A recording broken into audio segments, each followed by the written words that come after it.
Mr. Khan, you're very welcome to RT International. Thank you for your time today. My pleasure. On both a political and human level, it's been an extraordinary and, I imagine, stressful week for you, culminating today in an Islamabad court extending a no-arrest bail for 7 more days. So, firstly, how are you? Well, in some ways, it's the best of times. And some ways, it's the worst of times. Why is it the best of times? Because since I left office 4 months back, never has there been such a public response for any political party as it is for my party today.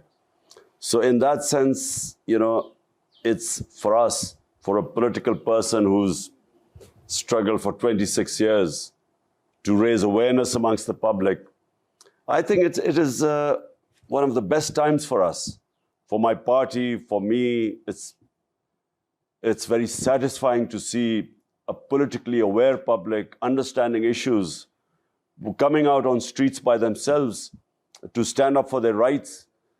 On the other hand, it's a bad time in Pakistan because we are descending into fascism. We have a government which has no credibility amongst the people. We call it an imported government. The economy has tanked. Inflation has gone through the roof. It has lost all credibility. And so it is compensating by the lack of credibility, by imposing this draconian measures on us.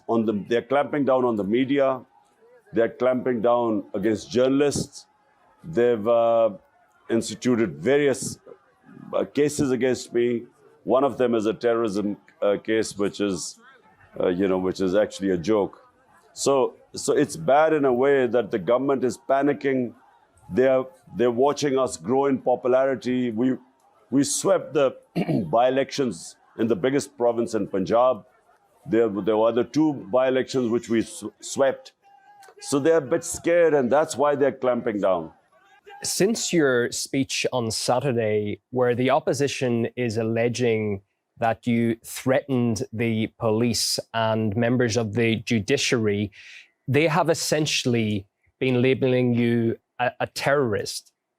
On terrorism charges is what you would be standing on. As someone who led the country just months ago, what do you feel when you hear that allegation against you? Well, for your viewers, let me put it in context. One of the chief of my staff, of my office, he was picked up. He made a remark on television, which was misconstrued as if he's trying to stir mutiny in the army. But it's debatable. He still hasn't got a chance to clarify what he said. He was actually talking about rule of law. They picked him up, they abducted him. 2 days, they kept him and tortured him. They sexually tortured him. So what happened was that this report is now in the High Court of the torture of this of my aide, which is Shahbaz Gill. And so I made 2 remarks. I said we will not spare those people who are responsible, i.e. the police chief and his second in command.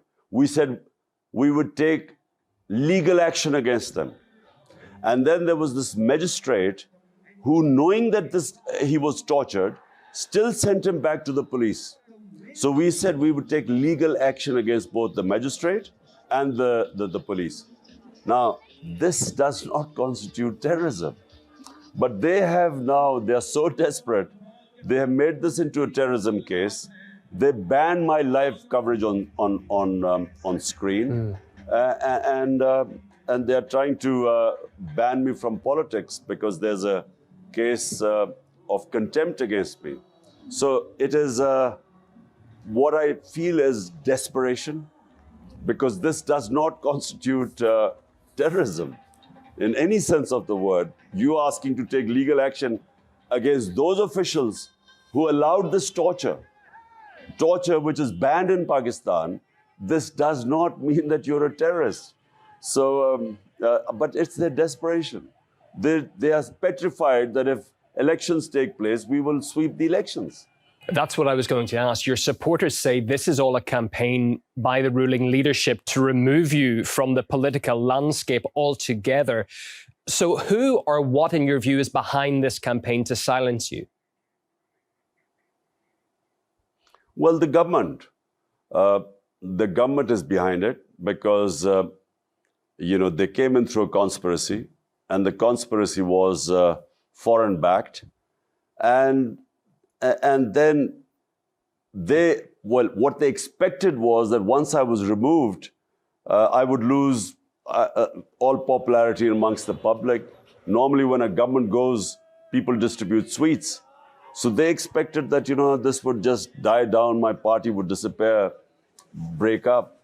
But the reverse happened. People came out on the streets. Millions of people came out on the streets when I was removed, protesting against this. It's never happened in Pakistan before, that a government goes and people come out on the streets to protest. And then, as I said before, we had massive rallies. They tried to crack down on us, thinking that they would scare us. But the rallies increased. We, out of the 20 by-elections in Punjab, we swept 15. And then there were 2 other by-elections which we won. So this has scared them. They are now fearing that whenever the next elections are, which are the outside are in a year's time, they are petrified that when the elections take place, they will be wiped out. So that's why they're trying to take these measures. And it's really the government and its backers. They're all worried. If we go back, Mr. Khan, to when you were ousted from power in the springtime, you've mentioned several times that certain documents exist that confirm foreign interference in your removal from power. Are you in any position to tell us what those documents may be? Well, there's a cipher, that conversation between the Pakistan ambassador in Washington and the Under Secretary of State of the US. There's a conversation between them where he threatens the Pakistani ambassador that unless I, Imran Khan, was removed as a prime minister in a no-confidence motion that still wasn't tabled as yet, that there would be consequences for Pakistan. And he cites the trip I took to Russia. He cites that as one of the reasons. So that cipher exists. I brought it in front of the cabinet. I presented it to the National Security Council because it was blatant interference from outside. Because after the cipher, the no-confidence motion was tabled against me. And then suddenly, members of my party started leaving, and our allies started abandoning us. And all triggered off after that. The US Embassy was meeting members of our political party who were the ones who jumped ship first. And this is a few months before this happened. So the president of Pakistan has sent that cipher to the Chief Justice of Pakistan. And he's asked him to conduct an inquiry into this foreign interference, into this regime change. The West has made many attempts to pressure Pakistan to change its neutrality on the Ukraine conflict. Why do you think that bothers them so much? Isn't one of the main pillars of Western democracy the right to determine a national path, so countries like Pakistan can make their own choices in their own national interests? Well, look, countries' foreign policy must be for the benefit of their own public. 220 million Pakistanis elected me. My priority had to be what is good for them. Their benefit, their rights, their interests. That has to be my priority. And so when I took the trip to Russia, and this was all the stakeholders were on board, the idea was that we would improve our relationship with Russia, and we would, we have trading links with Russia. We want to improve the trading links. We had already, there was a pipeline, a gas pipeline was being planned 5-6 years back before I came to power. So we wanted to cement that contract, and then we wanted to buy cheaper oil from Russia, as well as wheat, because we have to buy about 2 million tons of wheat. There's a shortage in Pakistan. But more importantly, at this time, when the commodity super cycle was taking place, when the energy prices were sky high, we wanted to buy cheaper Russian oil like India. India is buying 30 to 40% discount rate oil from Russia. So we wanted to do the same, because 100 million Pakistanis are vulnerable. 50 million below the poverty line, 50 million just above the poverty line. So when the prices go up, when inflation bites, in Western countries, they just have a drop in the standard of living. In our country, people go below the poverty line. They can't have 2 square meals a day. So my interest was the people of Pakistan. And obviously this didn't go down well. Western countries are trying to isolate Moscow and make it a pariah. But the outcomes, I would suggest, are pretty negative for everyone involved when you sanction a country like Russia. The energy crisis in Europe now proves the point. Is that fair towards Russia? And why does the West attempt to drag Pakistan into this? You see, the problem, developing countries like ours, the problems we face, the biggest problem is that Western countries expect their problems to become our problems. So this is basically a European problem. It's not Pakistan's problem. What are Pakistan's problems? The Western countries don't consider their own problems. So for instance, there is a conflict between Pakistan and India about Kashmir. Since 1948, there's a UN Security Council resolution which makes Kashmir a disputed territory between Pakistan and India. And the people of Kashmir, through a plebiscite, were supposed to decide whether they wanted to be with India or Pakistan. And in the last 30 years, 100,000 Kashmiris have died in this struggle for independence. So whenever we go to world forums or we talk to the Western country leaders, we talked about what's happening in Kashmir, human rights abuses. India has taken away the statehood of Kashmir in 2019 August, and unconstitutionally, illegally, yet no one responds to this. No one thinks of sanctioning India, no one thinks of condemning India. Yet when this is a European conflict, forget about the morality of the conflict. But the fact is, it is not Pakistan's conflict. Yet they want us to take a position on this and condemn Russia. My point is that condemning Russia, you have to have the luxury to condemn countries on moral issues. We don't have that luxury. Condemning countries can cost our people a lot. It can push people below the poverty line. Therefore, we want the luxury to be neutral. And that's what we want, I think, and that's what India did. India is a strategic partner of the US, and yet it is trading with Russia. It's buying their oil, and it stays neutral. Can Pakistan withstand that pressure, though? Can it stand up and say, it's not necessary to choose sides, we're going to act in our own national interests first? That's what every country should have the right to do. If you have 100 million people who are vulnerable, they should become your priority. And we should be able to tell a superpower like the United States that, look, we would like to take positions, but unfortunately, our situation does not allow us to take positions. So allow us the luxury to be neutral. We became a partner, just for the RT viewers. We joined the US war on terror terror after 9/11. We became their partner. The total number of people who died in the Twin Towers, the tragic event, the terrorist attack that took place in Twin Towers, were less than 3,000. Pakistan, when it participated in the US war on terror, 80,000 Pakistanis were killed. Our country was devastated. 3.5 million people were internally displaced. We had over $100 billion lost to the economy. So Pakistan paid a huge price for participating in someone else's war. And my point is that we should not, countries which have huge amounts of poverty like our countries, vulnerable people, who should be our main priority, we should not be forced into other people's conflicts.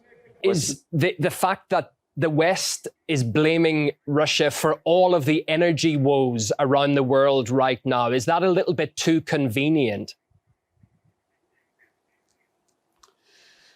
You see, frankly, I don't believe resolving issues through conflicts. Although, there are two sides of the argument in this, in the Ukraine-Russia conflict. When I met President Putin, he talked about security of Russia, which was his biggest issue. And that's why, he gave all the reasons how he sent signals and warnings, and he had understandings with Western leaders about why it was important for Russia to have a zone which was demilitarized. And on the other hand, the Western view is very simple. They think that there's aggression. I have always inherently believed that military solutions are always counterproductive, because I always believe that you go into a conflict to resolve one issue, and then a military intervention leads to other issues. And so I've opposed basically the Iraq war. I opposed the war in Afghanistan. And I feel that, it's not the way. But, we want to stay out of it because there are two points of views. The one Russian point of view and one is the European point of view. And so people like us, countries like us, should have the luxury of staying out of it. You have been criticized for being too close to Russia and President Putin. How is your relationship now with Vladimir Putin? Well, I've only met President Putin twice. Once was at a conference in Bishkek, and the second time was this meeting. I didn't realize that when we would reach there, and the next morning when I was going to have my meeting with him, there would be this invasion in Ukraine. I didn't expect it. So, I had a long chat with President Putin. My main interest is really our Pakistan relationship with Russia, because in the future, Pakistan can gain a lot from this relationship. And I repeat, we have our energy needs, gas. Secondly, oil from Russia. And then thirdly is wheat. Pakistan is a country of 220 million people, growing fast. And we have this shortage of wheat, which is, as you know, is essential for basic staple diet of our population. So my whole idea was cementing our relationship in these terms, in trading terms, mutually beneficial for both. If we can return to your situation now, sir, if you stand trial in the High Court next week and are convicted, you would be disqualified for life from politics, as no convicted person can run for office. But is going to court something you will have to do at some stage if you want to become Prime Minister again? Look, I don't know how the court is going to do this. I mean, even any court, how are they going to convict someone for saying that they would take legal action against those responsible for perpetuating torture, custodial torture? It's banned. So how is anyone going to ban me on terrorism because I'm saying that there's custodial torture and we will take legal action against those responsible? That's exactly what I said. How can anyone be banned for this? How can anyone be even convicted for terrorism for saying that? So I don't know what they will. I think if they go that far, I just think that there will be a huge commotion in the country. People are never going to accept it. You mentioned you were barred from the airwaves, sir. Does not having access to television, does that affect your fight and your supporters' fight greatly? Because I know your social media presence is huge, 17.5 million followers on Twitter, for instance. Do you need to be on television at all?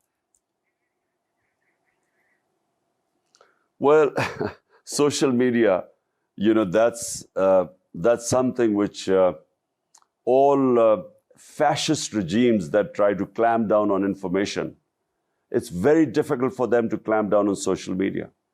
And they have tried. I mean, this government, during my speech, they tried to, they disrupted YouTube for a while because they'd banned me on television. So on YouTube, they tried to cause disruption. But it's very difficult. I mean, this lengths they will have to go to clamp down on social media is going to be very difficult. Even media, I think, for a while, for some time, they might just temporarily they've clamped down on it. But electronic media eventually depends on viewership. And the out of so many channels, the 1 or 2 channels that show us, their viewership goes through the roof. So the other TV channels are going to lose money if they don't show the party that is by far the most popular party, the only federal party in the country. It's just not, commercially it won't make sense to them. So I don't think the government is in a fix. They're panicking, and in panic they're taking these ridiculous fascist measures. But this is no solution. They can't stop the popularity of a party growing by taking these decisions, and especially if they think that even if they clamp down on the electronic media, the social media is something they can't stop, they can't clamp down on for any length of time. What will you do next week if that bail does not change and you're being forced to go to court? Will you go? Well, I have to go to court. I have got now this hearing on the 30th. So yes, I'll be going to court. Look, all my life, let me just say, all my life, I have always stayed within the law. In politics, I've been for 26 years. I have always, all my protests, everything have between the limits of the law and limits of the Constitution. Because I am a constitutionalist. I'm a Democrat. And I don't believe that, you should go outside the Constitution, because then you open up a Pandora's box. And so what they're doing right now is trying to corner me in this case. They will find it very difficult because the people of this country have known me for 50 years. I mean, before I joined politics, I was one of the top sports stars in this country for 2 decades. So they know me for a long time. So it's not going to be very easy for them just to ban me. It's, people won't accept it. You've called the whole process leading Pakistan into, it looks like a banana republic from the outside. What did you mean by that? Well, I mean, for a start, what they did with my chief of staff, Shahbaz Gill, you don't just, and he's an assistant. He was an assistant professor in an American university. So he was just picked up, abducted, and tortured, and then sexually abused. So this, doesn't happen in civilized societies. But the worst thing is that, when I wanted to have legal proceedings against the police and those who were responsible, they then slapped this terrorism case on me. This doesn't happen in a civilized society. So that's what I meant by a banana republic. We're descending. These guys, this government of crooks. By the way, 60% of the government is on bail, on corruption charges. So they are so desperate that they are taking all these measures, which is taking Pakistan and making it into a banana republic. But are you not concerned that the amount of your followers on the streets constantly is going to make that situation worse? Look, I mean, if they take a ridiculous step, how would I know what the followers would react? But all I know is that the night they were going to come to arrest me, thousands of people just appeared outside my house and surrounded my house. And not just there, in cities, thousands of people just came out on the streets. So, you know, because they know, I mean, the people know what is going on. The level of political awareness is so much because of social media, because of the mobile phone. Everyone knows what's going on. So the response was immediate.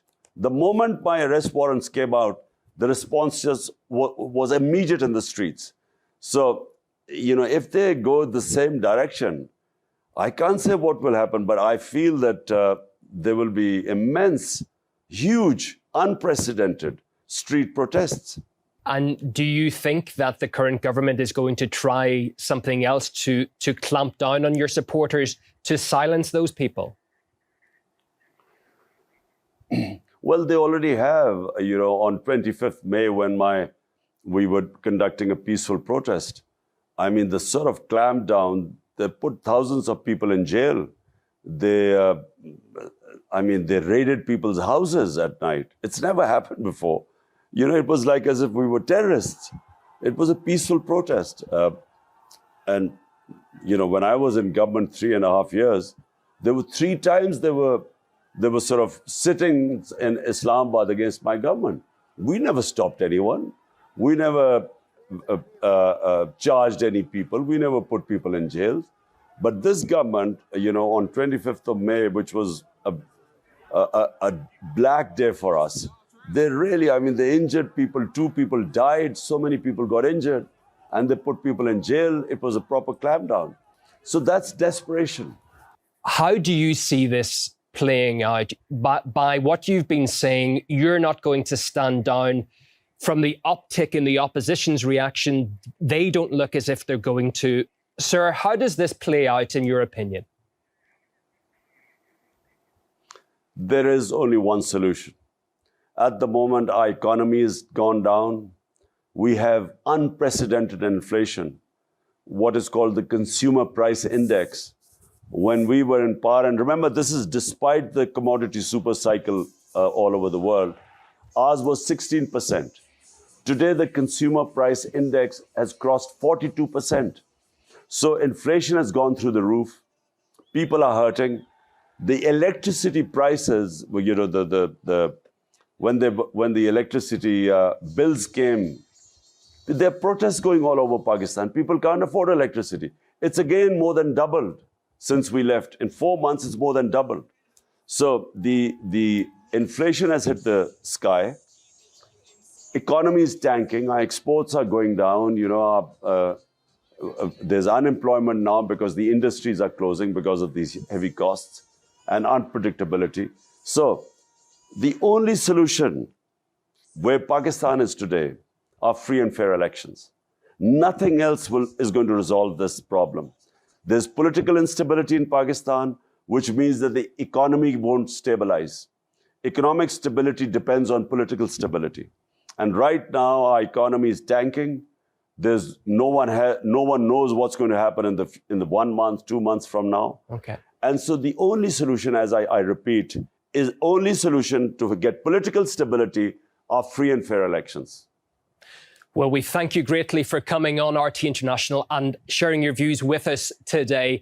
Imran Khan, former Prime Minister of Pakistan, thank you for your time and your thoughts.